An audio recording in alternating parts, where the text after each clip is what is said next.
ममता काफले से जुड़ी हुई एक बात मैं आप लोगों के साथ शेयर करना चाह रहा हूँ। और ये बात जो है उनकी सहेली से जुड़ी हुई है, नाडिया जिनका नाम है, और इनकी एक और सहेली है सरिता जिनका नाम है।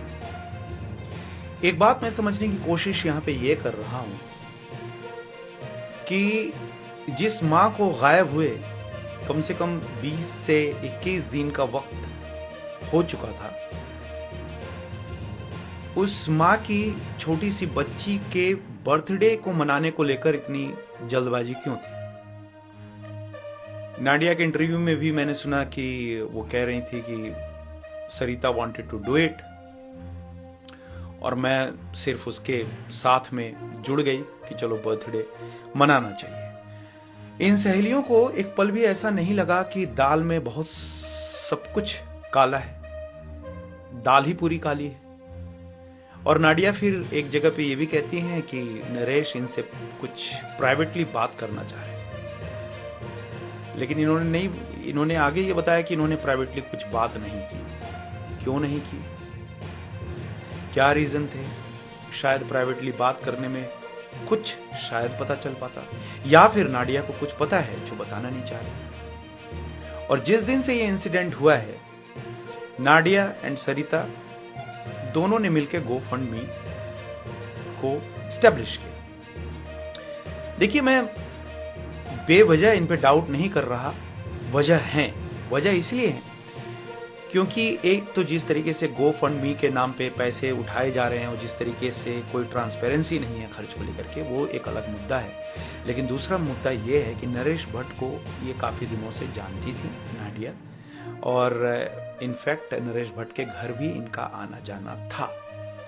सरिता जो कि ममता की फ्रेंड हैं, इन्होंने बच्ची के लिए GoFundMe के नाम से एक जो GoFundMe जो है क्राउड फंडिंग जिस तरीके से काम करती है, उसका टारगेट भी $250K के लगभग इन्होंने तय किया है, और उसमें अच्छी फंडिंग आ भी रही है। चलो, ये बच्ची के लिए आगे क्या होगा, इसमें कितनी ट्रांसपेरेंसी होगी, अभी तक कोई ट्रांसपेरेंसी नहीं है, कुछ पता नहीं है। और GoFundMe जो उसको एस्टेब्लिश करता है, जो उसको सेट करता है, उसको पूरा अधिकार देता है कि वो पैसे जिस तरीके से इस्तेमाल करना चाहे वो कर सकता है।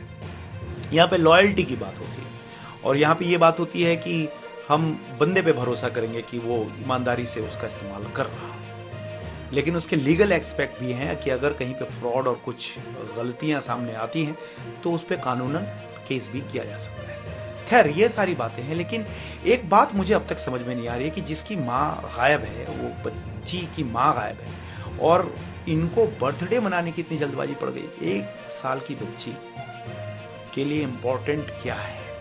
मैं मानता हूं कि बर्थडे बहुत इंपॉर्टेंट है, लेकिन जिस घर पे आफत पड़ा हो, जिस पति की वाइफ खो गई हो, वो पति भी कैसे हामी भर देता है कि हाँ, बिना वाइफ के बर्थडे मनाया जा सकता है, और सहेलियां कैसे अग्री कर देती हैं कि हाँ, बर्थडे मनाना चाहिए, और बाकी के गेस्ट कैसे आकर के आराम से खाना पीना खा करके निकल जाते हैं। जिस घर में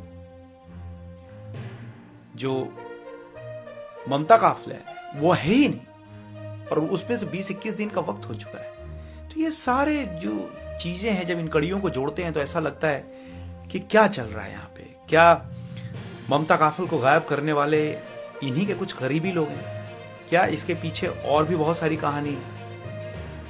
और ये सारी बातें मैं सिर्फ जोड़ने की कोशिश कर रहा हूँ कि बहुत सी बातें निकल के आ रही हैं, बहुत सारे लोग बातें कर रहे हैं। खुद ममता काफल बताती है, ममता काफल को नाडिया ने बताया था कि इनके पति ने कोई और अकाउंट बना करके नाडिया को जोड़ने की कोशिश की थी।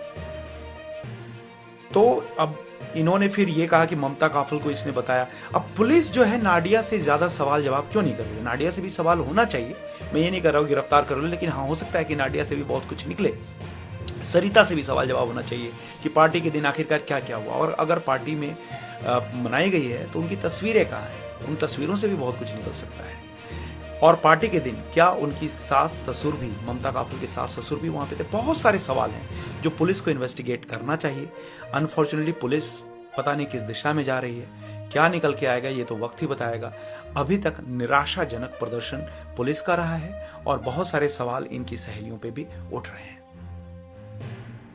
साथीहरूले नादियाको बारेमा अनि नादियाले खोलेको GoFundMe को प्रसङ्ग त्यहाँ जम्मा भएको 20,000 को कहाँ जान्छ के जान्छ भन्ने कुरा। अनि त्यसै गरी नादियाले साँच्चीकै सर्च गरिरहेको हो कि होइन, अथवा नरेशसँग उसको सम्बन्ध के हो। उसको सम्बन्ध चाहिँ नरेशसँग बेग्लै कुराकानी पनि हुने, प्राइभेटली कुरा हुने इत्यादि। यो सारा कुराहरूमा चाहिँ उनको व्यवहार अलिक शङ्कास्पद छ। के हो कसो हो भन्ने तरिकाले चाहिँ धेरै क्वेसनहरू सोधिरहनु भएको छ। अब पहिला केबाट सुरु गरौँ भने नादियाले अहिलेसम्म जति यो सर्च अभियानमा सहयोग गरिन् त्यसमा प्रशंसा गर्नुपर्दछ। सुरुमै यो सर्च अभियान सुरु गरेकी थिइन् र उनले प्योरली सर्चको लागि भनिरहेकी छिन् र त्यहाँ उठेको जति पनि फन्ड छ त्यो चाहिँ उनको भनाइ चाहिँ सर्चमै म लगाउँछु, खोजीमै लगाउँछु, ममताको खोजीमै लगाउँछु भनेर भनेकी छिन्। त्यसको लागि थ्याङ्क यू पनि भन्नु। अब नादियाको के छ त भनेदेखि जब नादियाले सर्च अभियान सुरु गर्दै गइन् उनले प्राय अमेरिकन साथीभाइहरूसँग ज्यादा जोड्ने र नेपाली समुदायलाई सुरुदेखि नै अलिकति टाढा गर्दै एक्लै स्ट्रगल अगाडि लैजाने र एटलिस्ट बेबी चाहिँ आफ्नो कस्टडीमा ल्याउने उनको चाहिँ त्यो खालको सुरु भयो। हरेक दिनको काम गतिविधि पोस्टिङ अनि यताउता प्रचार प्रसार त्यो उनले जति गरिन् जे गरिन् होइन, त्यसमा नेपाली समुदायलाई 100% साथ लिएर समूहसँगै अगाडि जान चाहिँ उनी चाहिन्। उनले बरु नेपाली समुदायका विभिन्न नेतृत्वदायी व्यक्तिहरूलाई मलाई ह्यारेस्ट गर्यो अथवा मलाई यस्तो भन्यो उस्तो भन्यो भनेर सुरुदेखि नै त्यो कुराहरू हाल्दै पनि आइन्। र अहिले नादिया यस्तो अवस्थामा छिन् कि उनका पोस्टिङहरू अहिले हेर्नुभयो तपाईँहरूले भने उनी एकदमै डिफेन्सिभ मोडमा छिन्, किनभने उनमा एउटा यस्तो अहम छ, यस्तो एक किसिमको उनमा एउटा घमण्ड छ कि म मेरो बाटो हिँड्छु, तिमीहरूसँग मलाई के सरोकार भन्ने टाइपको चाहिँ उनको एउटा चाहिँ धेरै ठुलो अहमता छ। त्यो सामाजिक अभियान गर्ने मान्छेले आफ्नो योगदानको साथसाथै अहमतालाई चाहिँ अलिकति लो लेभलमा राख्नुपर्छ कि योगदान दिइसकेपछि उहाँको घमण्ड इज्जत प्रतिष्ठा त त्यसै बढ्छ नि, कामैले देखाउँछ नि त।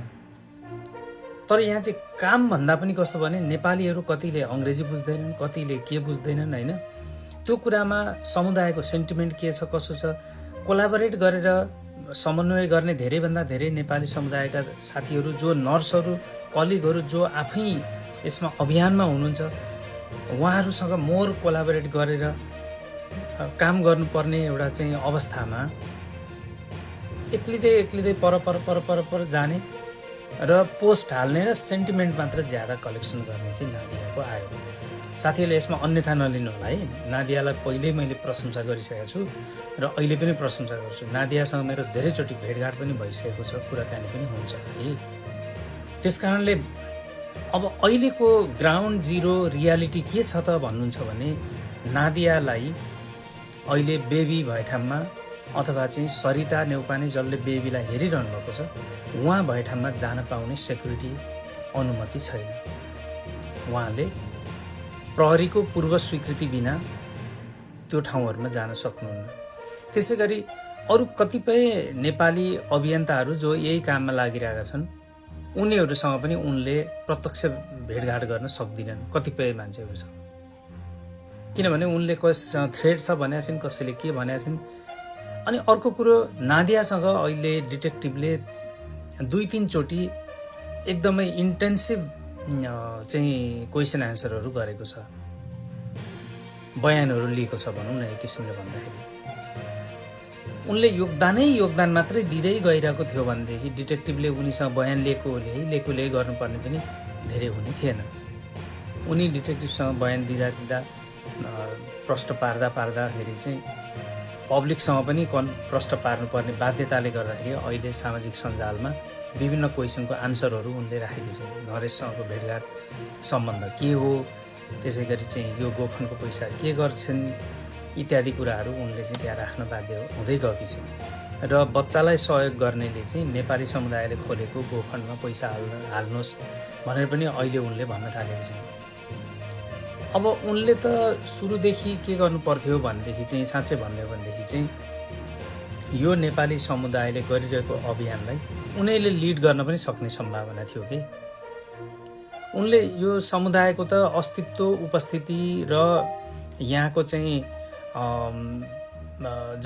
जति लाग्नुपर्ने हो नि त्यो कुराको चाहिँ महत्त्व धेरै उनले बुझ्न सकिनन्।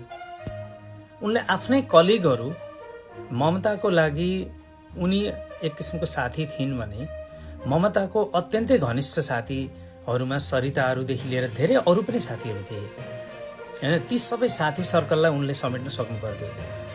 ममताको अर्को साथीलाई चाहिँ महादुश्मनै जस्तो उनी ठान्ने हैन, कुनै कोलाबोरेटै नगर्ने, कुनै चाहिँ सहयोगै नगर्ने, थाहै नदिने कति कुराहरू, अथवा सँगै गरौँ भनेर केही सहमति भएको छ भने पनि उनले सुरुदेखि नै यो अभियान सुरु गरेको 2-4 दिनदेखि नै त्यो उनीहरूलाई पुरै आउट गर्दैन। त्यसो हुँदाखेरि अहिले अब उनी चाहिँ एक किसिमले सेक्युरिटीको आँखामा छिन्। नम्बर 1 कुरा, समुदायले पनि विभिन्न शङ्का आशंकाले हेरिरहेको अवस्था छ। तर उनले खोजीको काम भने गरिरहेकै छिन् है। अनि पछिल्लो पटक चाहिँ उनले भोलि यो आइतबार कहाँ खोज्ने भनेको थियो, प्रहरीले त्यो नखोज भनेर रोकिदिएछ। किनभने प्रहरीलाई पनि यस्तो लाग्दैछ कि कतै नादियाले यता खोजी र उता खोजी भनेर प्रहरीलाई चाहिँ यता खोजी कार्य उता खोजी कार्य भनेर चाहिँ यो चाहिँ मिसलिड गरिरह त होइन भन्ने किसिमको पनि परेको हुन सक्ला। हुन त प्रहरीले नि भनेको त छैन, तर सबै कुरा प्रहरीले भन्दै पनि हिँड्दैन। हामीले त यहाँ ग्राउन्ड जिरोमा भएको हिसाबले त केही एनालाइसिस त गर्नु पर्यो नि त होइन। त्यो हिसाबले हेर्दाखेरि चाहिँ उनको यो विभिन्न क्रियाकलापहरू जे छ त्यो चाहिँ एज अ होल प्लान अनुसारकोमा गइरहेको छैन। जस्तो कोर्ट डेटहरू हुन्छ, उनी त्यहाँ सो अप हुँदिनन्। कोर्टको गतिविधि बारेमा उनी अपडेटेड इन्फर्मेसन लिन चाहँदिनन् होइन। उनलाई एउटै कुरा के छ भने त्यो गोफन्डमीको 20,000 उठेको कुरा छ, त्यसलाई के बहानामा त्यसलाई खर्च गर्ने भन्ने किसिमको मात्रै उनको अहिलेसम्म देखिरहेछ।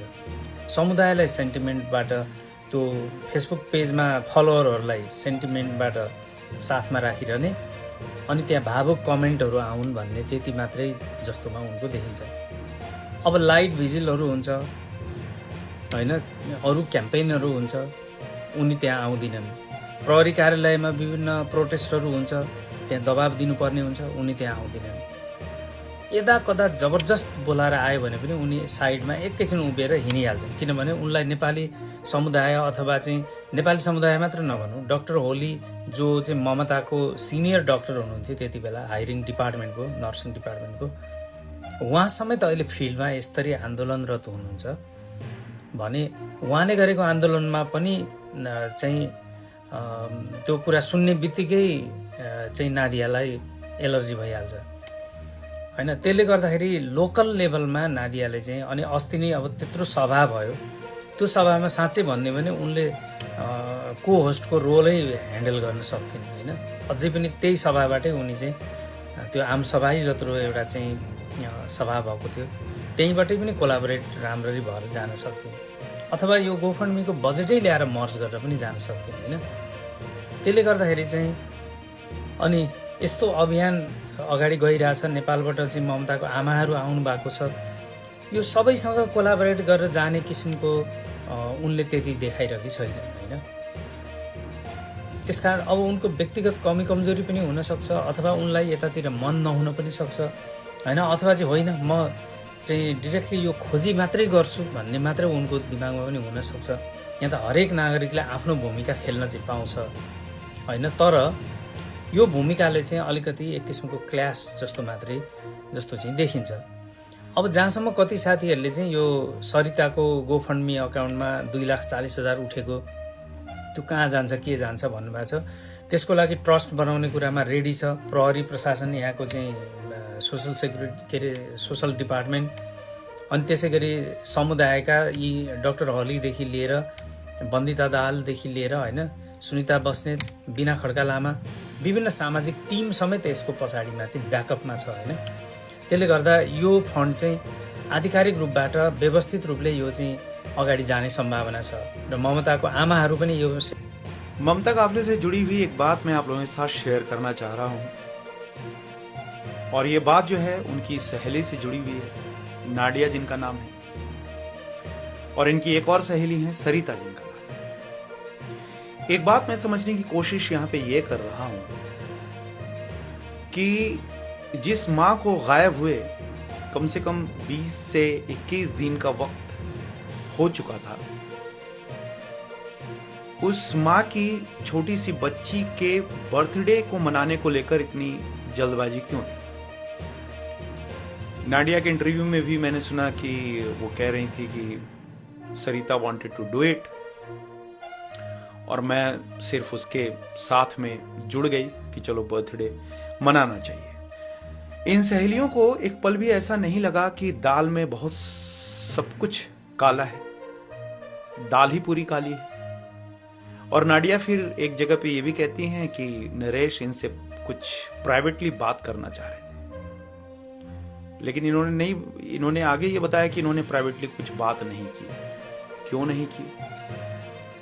क्या रीजन थे? शायद प्राइवेटली बात करने में कुछ शायद पता चल पाता, या फिर नाडिया को कुछ पता है जो बताना नहीं चाहती।